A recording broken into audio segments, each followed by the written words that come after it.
নমস্কার, top news এর 10 নিয়ে আমি অতনু রয়েছে আপনার সঙ্গে এবং শুরুতে সন্দেশখালীর খবরে নজর রাখতেই হবে। তার কারণ ডিজি সকাল থেকেই কি করছেন, এখনো পর্যন্ত কোথায় গেলেন, কাদের সঙ্গে কথা বললেন, কি কি দেখলেন, সেই সব জানবো। সন্দেশখালী থেকে এখন ধামাখালীতে ডিজি গিয়েছেন, তবে তার আগে আজ সকাল থেকে কি কি করলেন। গেস্ট হাউসে ডিজির সঙ্গে সেখানে দেখা করতে গিয়েছিলেন এডিজি দক্ষিণবঙ্গ সুপ্রতিম সরকার। এরপর কি হলো, কি কথা হলো, কিছু কি জানা যাচ্ছে, তারা কোথায় কোথায় গেলেন, কি মুভমেন্ট তাদের। অমিত প্রতিনিধি আমার সঙ্গে রয়েছেন, সরাসরি বলতে পারবেন অমিত।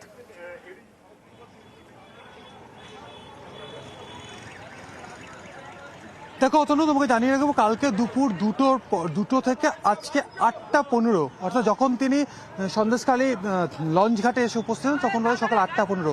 এই যে সময়, এই সময়ের মধ্যে একাধিক কর্মসূচি।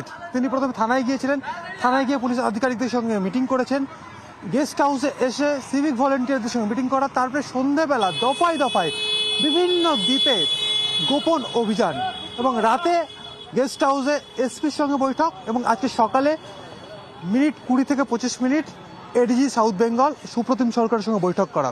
তারপরে তিনি সন্দেশখালী থেকে বেরিয়ে গেলেন, এবং বেরোনোর সময় কড়া ভাষায় তিনি বলে গেলেন যারা যারা আইন ভেঙেছেন, যারা যারা আইন হাতে তুলে নিয়েছেন, তাদের প্রত্যেকের বিরুদ্ধে পুলিশ পদক্ষেপ করবে, পুলিশ ব্যবস্থা নেবে। এবং একই সঙ্গে তিনি সাধারণ মানুষকে আবেদন করেছেন যে এখানে বিভিন্ন অভিযোগ আসছে, সেই সমস্ত অভিযোগ পুলিশকে জানাতে। জমি সংক্রান্ত অভিযোগ রয়েছে, তার মধ্যে অত্যাচার নিপীড়নের অভিযোগ রয়েছে, সমস্ত অভিযোগ পুলিশকে জানাতে পুলিশ যথাযথ ব্যবস্থা নেবে। এবং আরও একবার বলবো, তিনি যে বার্তা দিয়েছেন, একবার সন্দেশখালী থেকে যখন তিনি লঞ্চে উঠে গেলেন তখনও তিনি বলেছেন যারা যারা আইন ভেঙেছেন তাদের বিরুদ্ধে ব্যবস্থা হবে, এবং যারা আইন ভেঙেছেন তাদের বিরুদ্ধে ব্যবস্থা হবে আজ আশ্বস্ত করে গেলেন ডিজি। সকালে গেস্ট হাউসে ডিজির সঙ্গে দেখা করতে যান এডিজি দক্ষিণবঙ্গ সুপ্রতিম সরকার, এবং সকাল 8:20 এডিজি দক্ষিণবঙ্গকে সঙ্গে নিয়ে ধামাখালী রওনা হন DG Rajeev Kumar. Force officer যারা আছে ওদের সঙ্গে কথা বলতে এসেছিলাম। তারপরে আমরা আমাদের যেটা করণীয় আছে, মানুষের প্রতি যেটা আমাদের ডিউটি আছে, আমরা ওটা সঠিকভাবে নির্বাহন করব। আমি আপনার সকলকে, আপনাদের মাধ্যমে সকল যারা এখানকার আছে, যাদের যে যে সমস্যা আছে, ল্যান্ড সংক্রান্ত সমস্যা, অন্য কেউ যদি কেউ টর্চার করে থাকে, অন্য কিছু বলে থাকে, আমরা সকলের ব্যবস্থা নেওয়া। তারপর ধামাখালীতে পৌঁছলেন। ধামাখালীতে পৌঁছে সেখানে কর্তব্যরত মহিলা পুলিশদের সঙ্গে কথা বললেন ডিজি রাজীব কুমার।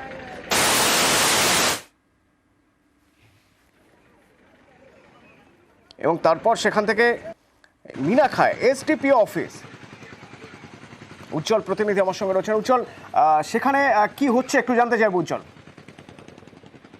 দেখো, প্রথমে তিনি যখন ধামাখালী থেকে বেরোনোর পর তিনি প্রথমেই যান, যখন তার কনভয় বেরোয়, সেই কনভয় বেরোনোর সময় দেখেন যে মহিলা পুলিশ কর্মীরা ওখানে ছিলেন। কর্তব্যরত মহিলা পুলিশ কর্মীদের সঙ্গে বেশ কিছুক্ষণ কথা বলেন, তাদের সুবিধা অসুবিধার কথা জানেন, এবং ওই জায়গায় থাকার পর বেশ কিছু সময় তাদের সঙ্গে কথা বলার পর তারা বেরিয়ে পড়েন। বেরিয়ে এসডিপিও অফিস মিনাখায় তিনি যান। মিনাখাতে কিন্তু বেশ কিছুক্ষণ ওখানে এসডিপিওর সঙ্গে কথা বলার পর এখানে তিনি বেরিয়ে পড়েছেন এবং কলকাতার উদ্দেশ্যে রওনা দিয়েছেন রাজীব কুমার। ধন্যবাদ। এ হলো সকালের কথা। গতকাল রাতের ছবিও একবার আপনাদের দেখাতে চাইব। গতকাল 2 ঘন্টা 5 মিনিটের এক গোপন অভিযান। তার কারণ সময় ধরে আপনাদের একটু বলি, সন্ধ্যে 6:20 দেখুন সন্দেশখালী থেকে লঞ্চে উঠলেন ডিজি রাজীব কুমার। আবার রাত 8:50 8:25 মাফ করবেন 8:25 ফের সন্দেশখালী ঘাটে দেখা গেল ডিজির লঞ্চ। এবার প্রশ্ন হচ্ছে, মাঝখানের এই 2 ঘন্টা 5 মিনিট নদী পথে কোথায় গিয়েছিলেন ডিজি রাজীব কুমার? রাতে সন্দেশখালীতেই ছিলেন, পুলিশ সুপারের সঙ্গে বৈঠক করেছেন।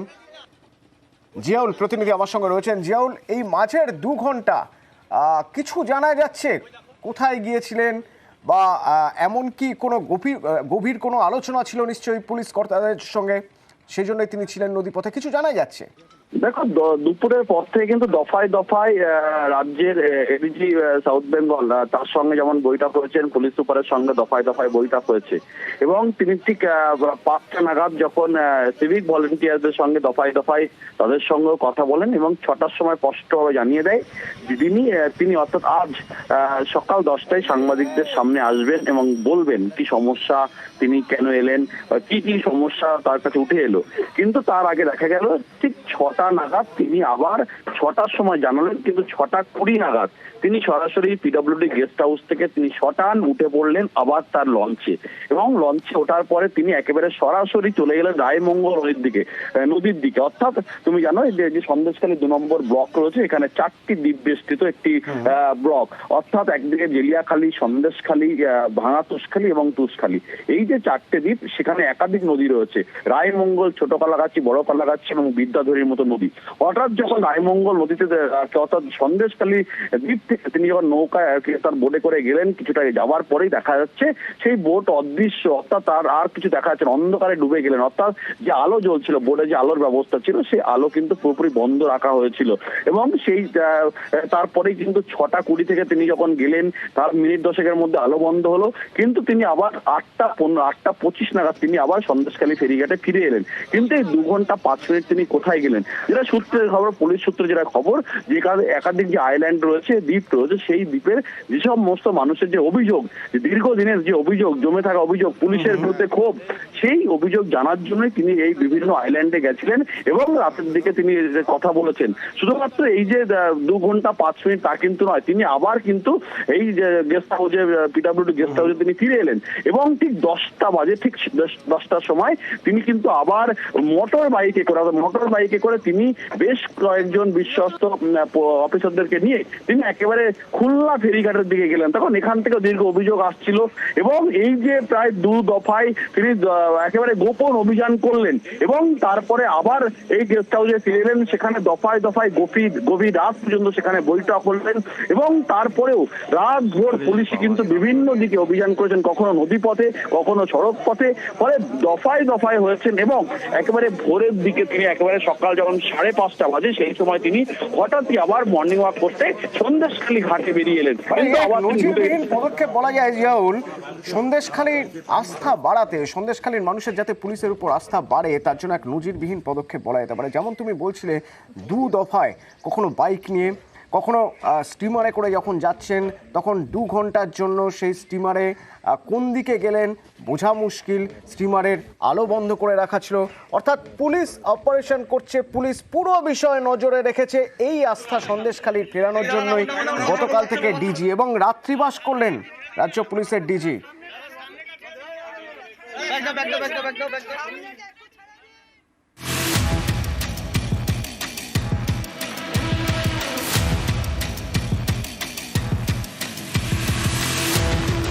আস্থা বাড়াতে বেনজির পদক্ষেপ, সন্দেশখালীতে রাত্রিবাস ডিজির। বুধবার সন্দেশখালীতে রাজ্য পুলিশের ডিজি রাজীব কুমার। বেলা তখন 12:30। ধামাখালী থেকে লঞ্চে করে সন্দেশখালী পৌঁছন রাজ্য পুলিশের ডিজি। ফেরিঘাট থেকে টোটো করে যান সন্দেশখালী থানায়।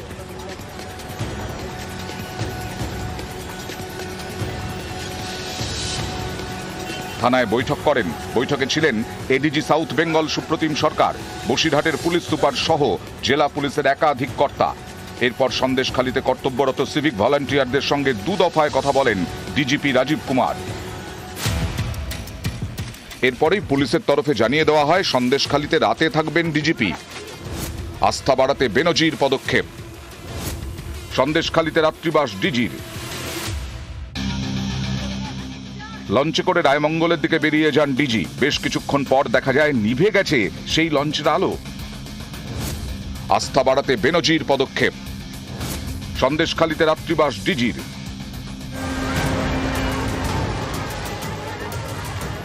কয়েকদিন আগে ক্ষোভে ফেটে পড়ে সন্দেশখালী। বাঁশ, ঝাঁটা, লাঠি নিয়ে পথে নামেন মহিলারা। তাদের নিশানায় শেখ শাহজাহান এবং শাহজাহানের সাকরেদ শিবু উত্তম। সন্দেশখালীর মহিলাদের কথা শুনতে দফায় দফায় গ্রামে যায় রাজ্যের মহিলা পুলিশের বিশেষ টিম। গায়ে উর্দি নেই, পায়ে ভারী বুট নেই, সবাই যেন ঘরের মেয়ে, খুব সাধারণ, যাদের মনের কথা খুলে বলা যায়। সন্দেশখালীর মহিলাদের মনের কথা শুনতে সাধারণ পোশাকে গ্রামে গ্রামে ঘোরে মহিলা পুলিশ।